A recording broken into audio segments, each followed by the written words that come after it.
What's going on, guys? Scotty Miller Marine here. We're just wrapping up our repower on this 36 Yellowfin. We also did a tower. We learn something new every day. So Mercury has two style helms, and I'm going to show you how you identify the helms.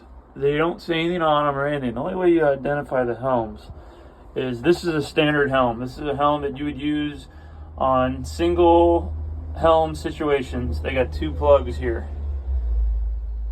So when you do a dual station helm, you need to take this helm and put it up top, and then order a dual station helm kit that comes with a resistor and a new helm, and the dual station helm will go downstairs. A little more work if you have a boat with already motors on it, but that's the way they have it. Kind of screwed up in my opinion, but that's what it is. So we're pulling this helm out.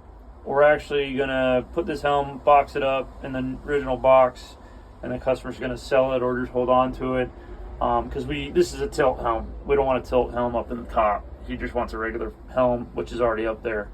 So he's got a tilt helm dual station kit coming today, or coming tomorrow morning, that we'll throw in here, so this job will be done. But and then we're gonna clean up all this mess here and get it done. So we just disassembled it, so tomorrow now we'll do it. And then also we got the T's in for port and starboard there, and then you need to run your high pressure line is going to come from the top down to here into the helm.